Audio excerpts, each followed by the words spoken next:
우리가 방금 읽었던 레위기 25장은 안식년 그리고 희년에 관한 말씀으로서 하나님의 백성들의 일상 속에서 경제 생활과 관련된 교훈을 주는 말씀입니다. 우리가 돈을 어떻게 축적하고 돈을 어떻게 사용하며 우리의 재산을 어떻게 써야 하는가에 대한 우리의 경제 생활에 관련된 말씀을 이 희년 그리고 안식년을 통해서 주시는 거예요. 하나님은 우리의 예배 생활에 관심이 많으십니다. 그렇지만 하나님은 동시에 우리의 주머니, 우리의 경제 생활에도 관심이 아주 많으십니다. 그래서 우리의 경제 생활에 대한 말씀을 하시면서 오늘 안식년과 희년에 대해서 말씀하셨는데, 우리가 읽으면서 보았던 것처럼 안식년을 간단하게 설명하자면 안식년은 무엇이죠? 6년 동안은 일해서 소출을 거두고 재산을 쌓아라. 7년째는요? 많은 사람들이 쉬라. 그게 뭐 피곤해서 쉬는 것처럼 생각하는데, 안식년 명령의 주 포인트는 소출을 거두지 말라는 명령입니다. 6년 동안은 열심히 일해서 소출을 거두고 7년째에는 소출을 거두지 말아라 라는 명령이에요. 그리고 또 하나, 오늘 희년이 나오죠. 희년은 7번마다 7년마다 한 번씩 오는 안식년을 몇 번 지나는 거예요? 7번. 그러면 7, 7이 49년이 지난 50년째 되는 해에, 안식년을 7번 지난 50년째 되는 해에는 어떻게 하라는 거예요? 하나님께서 그때에도 소출을 거두지 말아라, 수입을 높이지 말아라, 올리지 말아라 라고 말씀하세요. 거기다가요, 그 당시에 우리의 소유, 재산의 축적 방법이 종을 사들이는 거거든요. 근데 그 50년째, 희년째는 종도 보내주라는 거예요. 내 소유를 흘려보내야 되는 거예요. 그리고 또 하나, 사들였던 땅을 원주인에게로 돌려보내라라는 거예요. 안식년은 6년 일하고 7년 때는 소득을 거두지 말라는 것이고, 희년은 50년째 되는 데에도 소득을 거두지 말지만 거기에서 소득만 거두지 않는 것이 아니라 자기의 소유를 흘려보내야 돼요. 종들도 그냥 보내줘야 되고요. 그리고 사들였던 땅을 원주인에게 돌려보내야 되는 거예요. 엄청난 재산의 흘러감이 있는 그러한 신간이죠. 그래서 안식년과 희년은 이런 것인데, 우리가 지금 이 구약 성경에 나오는 이 백성들처럼 우리는 우리의 재산을 땅으로 소유하지 않고 있는 사람들이 훨씬 많습니다. 땅 많으십니까? 뭐 현금을 가지고 있거나 아니면 뭐 주식이나 다른 것으로 재산을 소유하고 있는 방식이 많죠. 우리는 이들처럼 땅으로 재산을 소유하고 있거나 특별히 또 농사로 경제 활동을 하지 않습니다. 대부분이 그렇지 않습니까? 그런데 왜 땅으로 재산을 소유하고 있고 농사로 경제 활동을 해서 수익을 올리고 있는 이 구약 백성들에게 주신 이 말씀을 오늘 우리가 들어야 하는가 하면, 다른 방식이지만 우리 또한 여전히 경제 생활을 하고 있어요.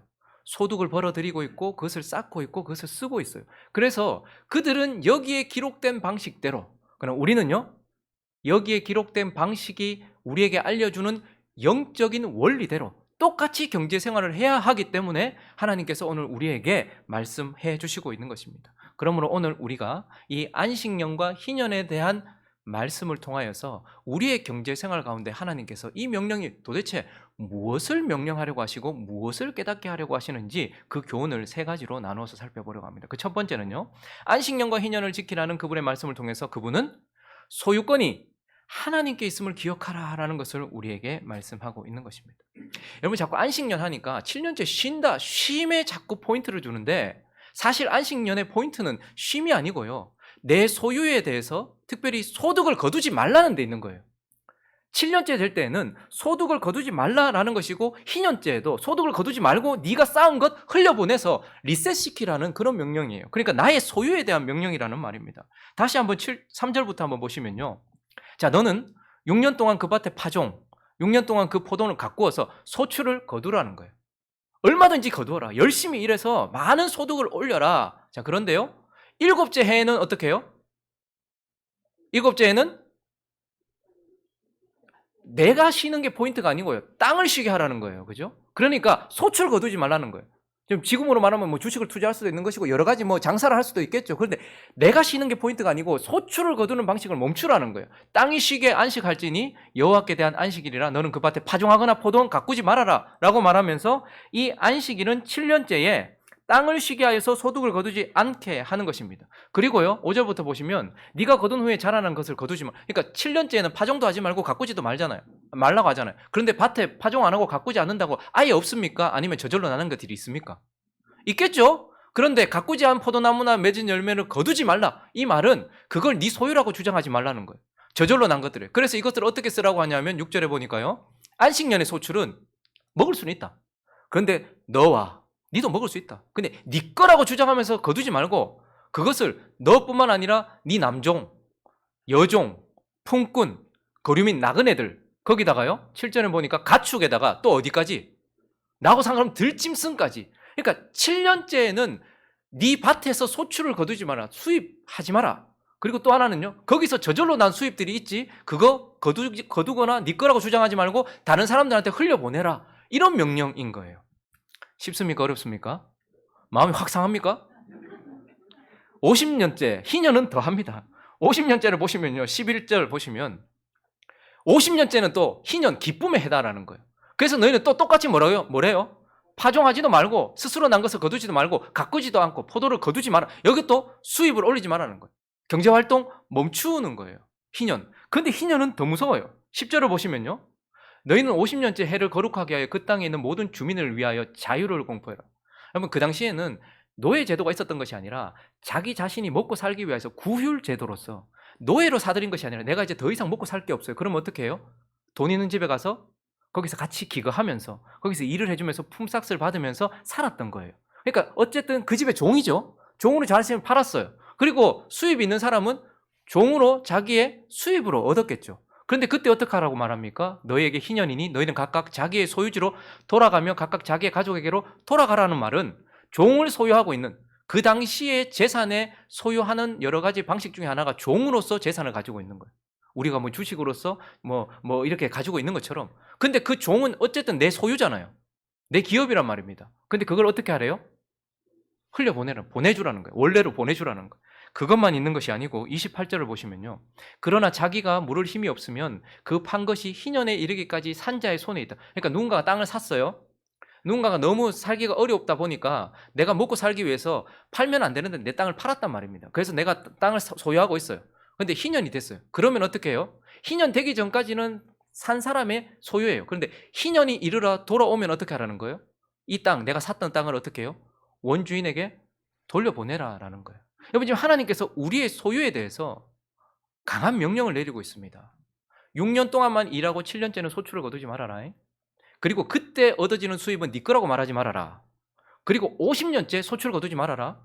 그리고 그때에 49년 동안 열심히 일해서 얻었던 그 수익인 종의 형태로 있는 그 수익을 원래로 돌려보내고, 땅, 부동산으로 있는 그러한 땅의 수입도 어떻게 해요? 원래 주인에게 돌려보내라 라고 말해요. 그러면 하나님께서 왜 이런 말씀을 하실까요? 왜 이런 경제생활 가운데서 하나님께서 희년째는 아예 리셋을 시켜버리실까요? 한번 가만히 생각해 보십시오. 이스라엘 백성들이 이집트에서 나와서 이제 약속의 땅 가나안으로 들어갈 때에 하나님께서 땅을 어떻게 분배하셨습니까? 싸워서 쟁취했습니까? 아니면 지파와 가정별, 그 가족별을 통해서 필요한 만큼 하나님께서 제비를 뽑아서 각자 나눠주셨습니까? 후자죠. 그러니까 하나님께서 각자의 필요만큼 땅을 분배해 주셨어요. 그래서 그들에게 이건 네 땅이야 라고 주셨기 때문에 사유재산입니까? 아닙니까? 사유재산이기는 해요.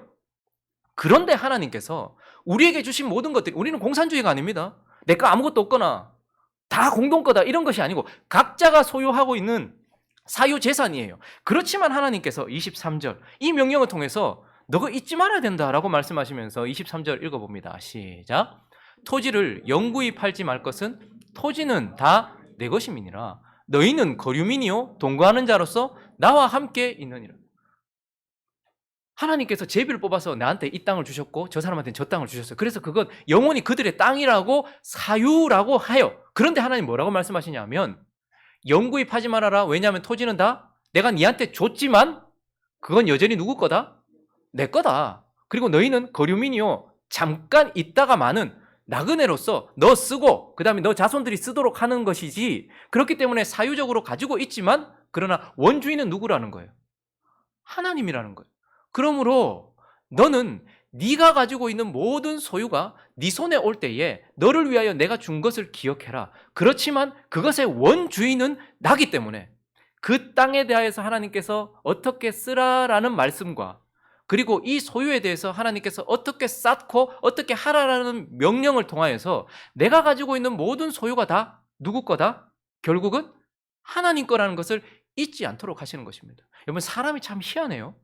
빈손으로 있을 때는 줬으면 좋겠는데 내 손에 하나님께서 뭐 하나 주시잖아요. 그러면 내 손에 뭐가 들리고 그것이 많아지면 그때부터 이거 누구 거라고 생각합니까?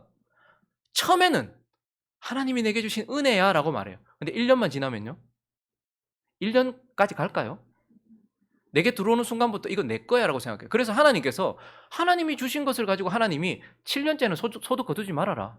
그리고 거기서 나는 거 나눠줘라 라고 얘기하시는데 우리는 아니 내 걸 가지고 이게 무슨 50년 때도 소득을 거두지 말래요.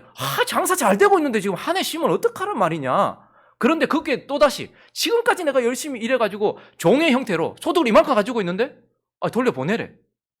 아니 내 돈인데 거기다가 땅도 가지고 있는데 하나님께서 50년째 되면 원래 주인한테 주래.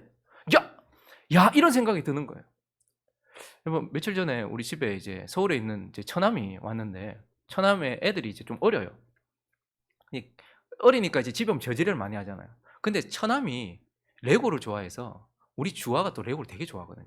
그러니까 레고를 거의 막 비싼 거 있잖아요. 큰 거 있잖아요. 우리는 안 사주는 거. 그런 것들을 한 번씩 이렇게 보내줬어요. 사실 없을 때는 자기 것도 아니잖아요. 근데 누가 보내준 거예요? 처남이 준 거고, 그리고 또 우리 교회에 또 어떤 성도님 가정에서 또 이렇게 레고 좋아하시는 분이 있는데 막 큰 거 이렇게 막 한 번 주시면 사실 다 내 거 아무것도 아니거든요. 근데 그날 그 어린애들이 와가지고 레고를 만지고 싶어 하는 거예요. 근데 거기서 주아가 속이 상한 거예요. 막 부러지고 깨지고. 물론 내게 주셨기 때문에 내가 잘 소유해야 되고 하는 거 맞죠? 그런데 그게 내 건 아니잖아요. 내게 준 사람의 아이가 지금 이거를 만지고 있는데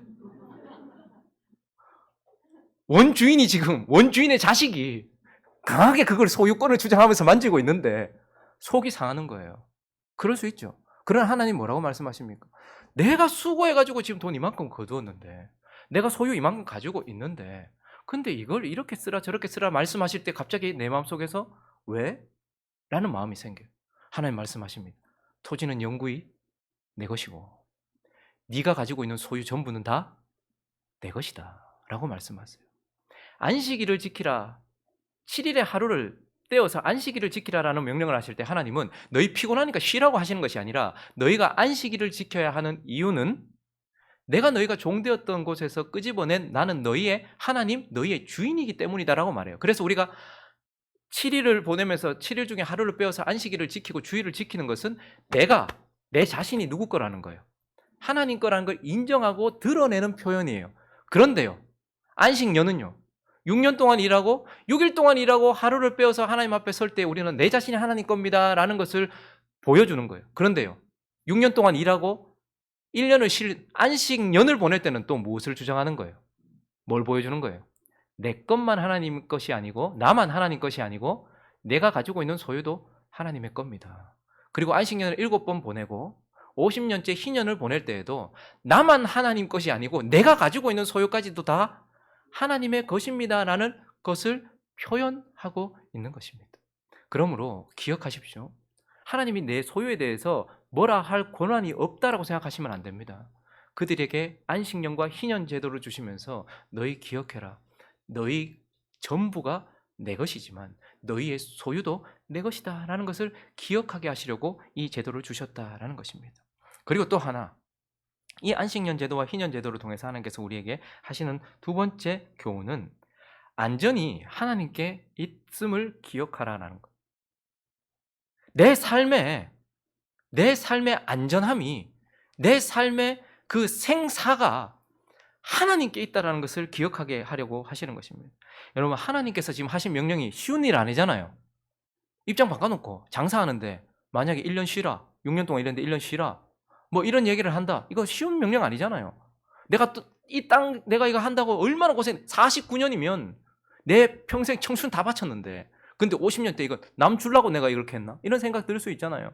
근데 이 명령이 과격하게 느껴지는 이유 중에 또 하나는 무엇이냐면 가진 사람의 입장에서는, 들고 있는 사람의 입장에서는 내 거를 흘려보내야 되는 것이기도 하지만 그 당시 한 해 농사지어서 한 해를 살고 자기 식구들을 먹여 살려야 되는 그런 경제활동 속에 있는 사람들에게 있어서는 한 해를 쉬고 농사를 짓지 않는다? 이건 뭐와 관련된 겁니까? 직결하는 겁니까? 생사와 직결하는 거예요. 생존의 문제와 직결하는 거예요.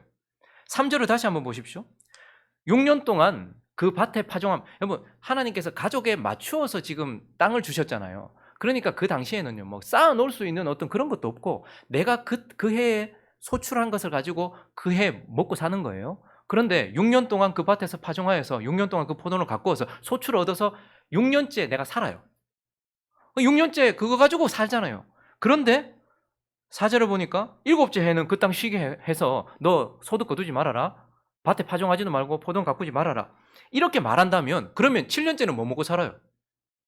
거기다가 8년째는 그러면 8년이 됐다고 바로 소출을 얻는 게 아니고 농사라는 것이 뿌리고 뭐 해가지고 끝에 거두는 거잖아요. 그렇게 치면 이 안식년을 지킨다는 것은 6년째 번 것 가지고 6년째 살고 7년째 버티고 8년째 소출이 있을 때까지 버텨야 되는 거예요. 횟수로 한 3년 정도를 버텨야 되는 거예요. 희년은 더 무서워요. 희년을 보시면 8절에 보시면요. 너는 7 안식년을 계수해라. 그러니까 7, 7이 49면 49년째도 뭐예요? 49년째도 안식년이에요. 그러니까 48년 동안 일하고 49년째 안식년째에 7번 계수하니까 안식년 7 동안 49년이라. 그러니까 49년도 안식년이니까 소득 거둘 수 있어요, 없어요? 못 거두죠? 근데 11절 보시면 또 그 50년째 해는 너희의 희년이니 너희는 파종하지 말며 스스로 난 것을 거두지 마. 자, 이건 50년째는 완전히 이거 진짜 큰일이에요.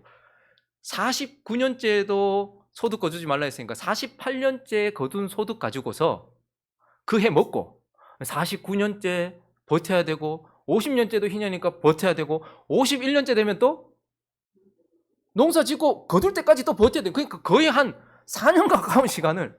그래서 어떤 질문이 생기냐면 20절 같이 감정을 실어서 우리 하나님께 한번 읽어드리겠습니다. 시작.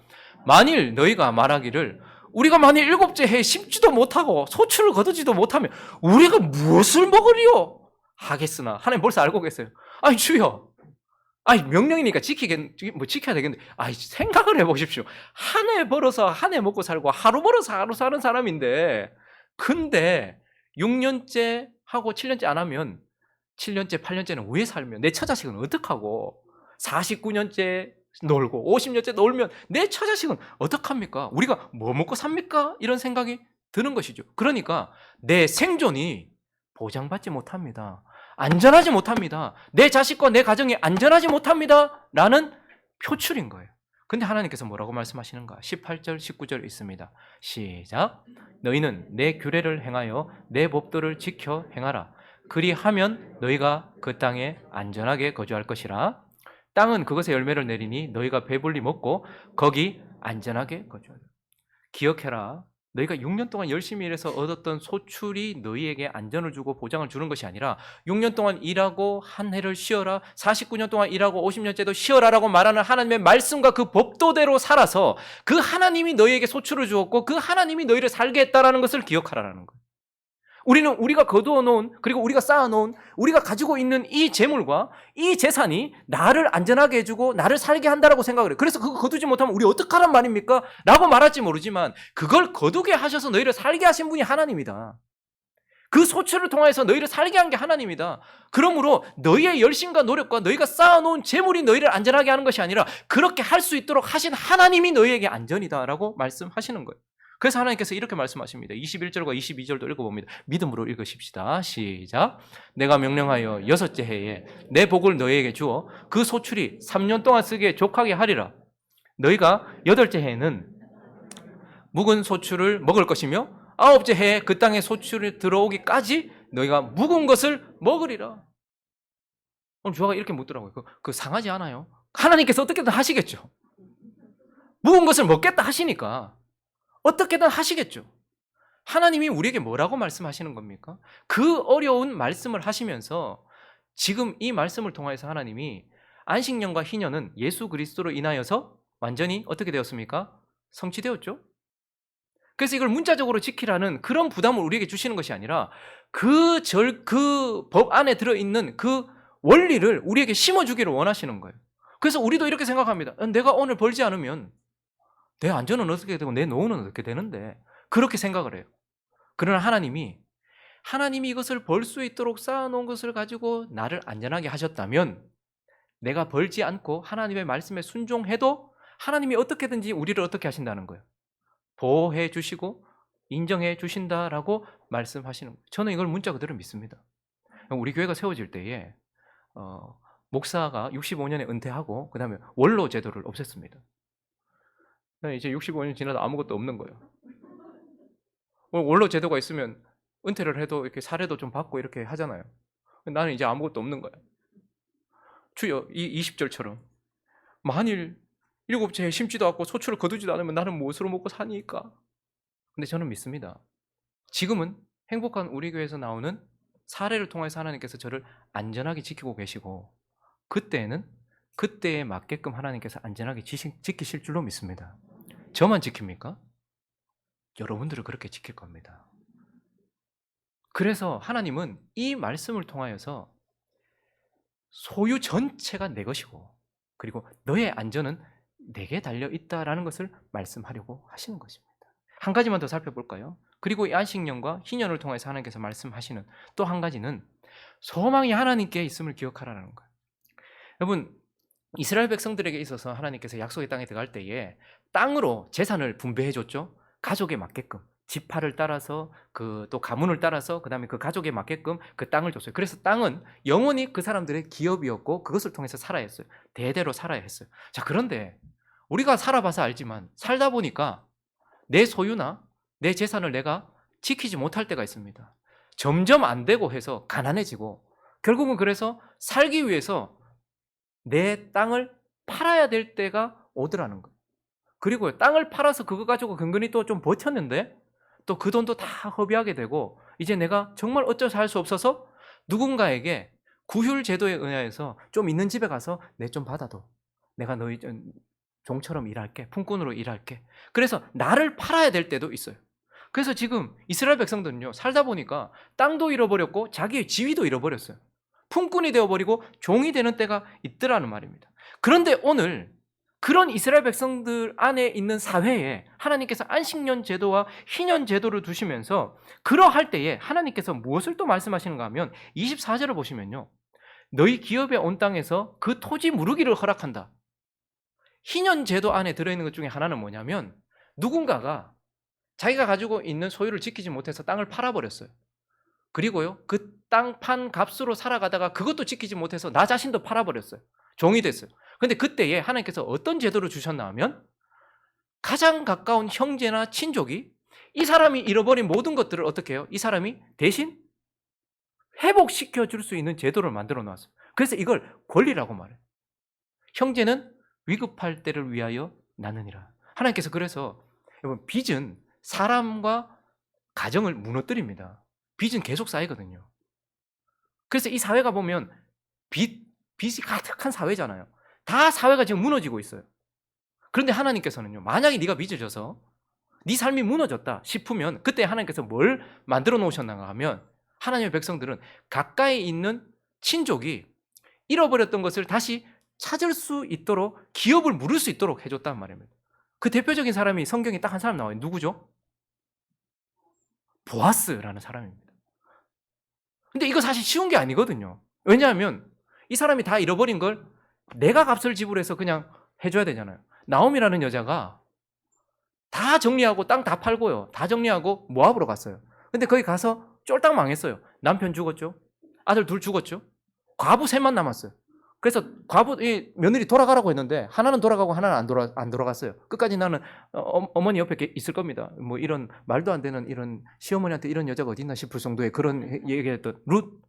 그래서 나오미와 룻이 돌아왔어요. 돌아왔는데 뭐 있습니까? 없습니까? 아무것도 없어요. 그런데 가까운 친족이 한 명 있었고 그 다음 가까운 사람이 누구였습니까? 보아스였어요. 그래서 다 잃어버렸고 빚져서 모든 것이 없을 때 가까운 친족이 그것을 기업을 무르도록 하셨어요. 그래서 하나님은요, 우리가 내 가까운 형제에게 소망을 두게 하시는 것이 아니라 형제들에게 빚을 갚아줘라, 소유를 다시 회복시켜줘라 라고 말씀하신 하나님께 소망을 두게 했단 말입니다. 내가 다 잃어버렸지만 그래도 하나님이 내 친족들을 통해서 나를 다시 회복시켜 줄 수도 있을 것이다 라는 하나님께 소망을 두게 했단 말입니다. 그런데 친족들도 다 힘들어. 기업을 물을 수만 있을 만한 그런 능력이 안 돼. 그러면 어떻게 되는 거예요? 28절 읽어볼까요? 넘어가서 28절을 읽어보겠습니다. 시작. 그러나 자기가 물을 힘이 없으면 그 판 것이 희년에 이르기까지 산자의 손에 있다가 희년에 이르러 돌아올지니 그것이 곧 그의 기업으로 돌아갈 것이다. 자, 친족들이 좀 이렇게 보아스처럼 이렇게 해주면 좋겠는데 그런 사람도 없고 또 안 하려고 해요. 그러면 어떻게 되는 거예요? 나는 끝이다. 그게 아니라 희년이 돌아오면 그냥 하나님께서 모든 밭과 모든 소유를 다시 어떻게 원주인에게 돌려보내게 하신 제도가 바로 희년 제도입니다. 그렇기 때문에 최소한 내 일생에 한 번은 다시 잃었던 모든 것들을 다시 회복할 수 있는 기회가 찾아온다라는 거예요. 운이 좋으면 두 번도 오겠죠. 태어났는데 바로 희년이야. 그리고 또 희년이야. 오래 살면 희년을 또 봐. 그런데 어쨌든 하나님께서는 너희가 빚에 의하여서 완전히 무너져서 망했다 할지라도 어디에다가 기업을 물으라라는 명령을 하시고 50년째 되면 모든 소유를 다시 리셋시키라고 말씀하신 하나님께 소망을 두게 하시는 거예요. 많은 사람들이요, 한 방을 원해요. 대출 너무 많이 했어요. 매주 로또 삽니다. 그리고요, 코인 합니다. 그리고요, 주식 합니다. 그래서 거기에 소망을 둬요. 한 방 터지면 나 산다. 하나님은 불로소득을 기뻐하시지 않습니다. 하나님은 돈을 버는 것을 기뻐하시지 않습니다. 하나님은 하나님의 방식대로 돈을 벌기를 기뻐하세요. 자, 그런데 또 소망을 어디에 두는 거예요? 결국은 또 다른 돈에게 소망을 두고 있고 또 다른 사람에게 또 다른 무엇인가에 소망을 두고 있는 거예요. 근데 하나님은 이 안식년과 희년 제도를 통하여서 너희가 무너졌다 할지라도 소망을 누구에게 두라는 거예요? 다시 회복시킬, 아무런 값 없이 회복시켜줄 하나님께 소망을 두라라고 말씀하고 있는 것입니다. 말씀을 정리하겠습니다. 여러분, 하나님의 백성인 이스라엘이 안식년 제도와 희년 제도를 지켰을까요? 지키지 않았을까요? 지킨 사람 한 사람 있네요. 보아스 빼고. 지켰을까요? 지키지 않았을까요? 6년 동안 열심히 일하고 7년 때는 주님 믿고 쉬고 7년째 얻는 거는 주님 거니까 흘려보내고 49년째 또 쉬고 50년째 또 쉬면서 이거 하나님께서, 그래서 내가 지금까지 수고해서 얻었는 거 자 돌려보내. 근데 그냥 보냅니까? 돈도 좀 지어주면서 다 보내주고 내가 얻었던 땅 다 보내주면서 나는 원래 모습으로 다 축소되는 그러한 희년 지켰을까요? 여러분, 지킬 수 있겠습니까? 그들도 그렇고 우리도 못 지켰어요. 근데 지키신 분이 딱 한 분 계십니다. 완전히 지키신 분이 계세요. 누굽니까? 우리 주 예수 그리스도입니다. 그래서 누가복음 4장을 한번 가볼까요? 16절부터 한번 읽어보겠습니다. 예수님께서 이 땅에 오셨을 때 이분이 하셨던 말씀이 뭔지를 기억하십시오. 복음이 우리에게 왔다는 것이 뭔지를 오늘 희년을 생각하면서 이 구절을 읽어보겠습니다. 시작.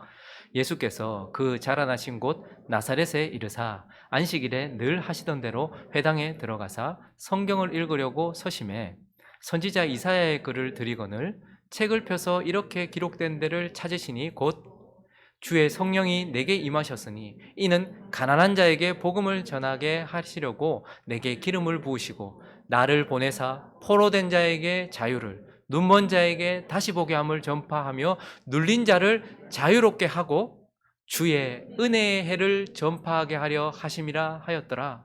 책을 덮어 그 말을 그 맡은 자에게 주시고 앉으시니 회당에 있는 자들이 다 주목하여 보더라. 이에 예수께서 그들에게 말씀하시되 이 글이 오늘 너희 귀에 응하였느니라. 예수 그리스도께서 우리에게 오신 것은 은혜의 해를 선포하는 거예요. 저와 여러분은 지켜야 할 것을 지키지 못했습니다. 하나님께서 우리에게 주신 모든 소유를 다 잃어버렸어요. 그 좋은 것도 다 잃어버렸어요. 그리고 우리는요, 우리를 팔아 종이 되었어요. 죄와 사망 권세, 사단의 세상의 종이 되어버렸어요. 그런데 그런 우리에게 예수 그리스도께서 오셔서 가장 가까운 우리의 친족이 되셔서 우리를 하나님의 자녀라고 말하고 예수도 하나님의 아들이라고 말씀하시면서 그분이 우리에게 가장 가까운 친척, 형제가 되어주셔서 자신의 모든 것으로 우리의 기업을 물어주셨어요. 그래서 종되었던 우리에게 자유를, 그리고 우리가 모든 잃어버렸던 모든 것들을 예수 그리스도께서 그분의 이름으로 다 어떻게 해요? 다 찾아주셨어요.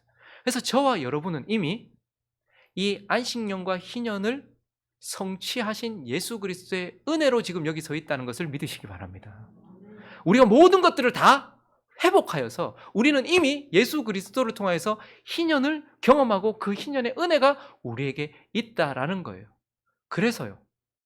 그렇기 때문에 하나님께서는 그들에게 말씀하셨던 이 말씀을 통하여서 이제 이것을 문자적으로 이루신 하나님.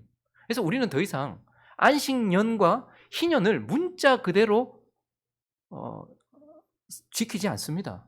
그렇죠? 우리가 유월절을 지키지 않는 것과 같이. 왜 근데 문자 그대로 지키지 않습니까? 예수 그리스도께서 이걸 어떻게 하셨으니까? 성취하셨으니까. 그 대신에 우리는 이것이 우리하고 아무 상관없는 것이 아니라 성취하신 예수 그리스도께서 우리에게 주신 이 모든 것들의 영적인 원리대로 살라는 거예요. 하나님께서 우리에게 은혜의 해를 선포하셔서 자유를 주셨고 우리의 모든 것을 다 되찾아 주셨으니 우리는 이제 어떻게 하라는 거예요? 그 은혜를 입은 자답게, 희년의 은혜를 입은 자답게 내가 가지고 있는 모든 소유가 하나님의 것임을 인정하는 영적인 원리로 살라는 거예요. 그리고요, 내 모든 안전이 내 소유에 있지 않고 하나님께 있다는 것을 인정하는 삶을 살라는 거예요. 그리고요, 내가 무너진다 할지라도 나를 회복시킨 그분이 계속해서 나를 회복시키실 것이라는 소망을 그분에게 두고 살라는 것입니다. 하나님께서 우리에게 주신 이 원리를 따라서 예배 생활도 잘하십시오. 그러나 우리의 경제 생활, 내 주머니가, 내 돈의 흐름이, 내 쌓여있는 이 모든 재산이 하나님이 말씀하신 원리대로 살아가는, 그래서 그것이 내 또 다른 신이 되거나 내 또 다른 안전이 되어서 내 마음에 안정을 주는 그 무엇, 내가 의지하는 무엇이 되는 것이 아니라 하나님의 은혜를 흘려보내는, 그리고 하나님의 은혜를 더 깨닫게 하는 귀한 축복의 통로가 되기를 예수 그리스도 이름으로 축원합니다.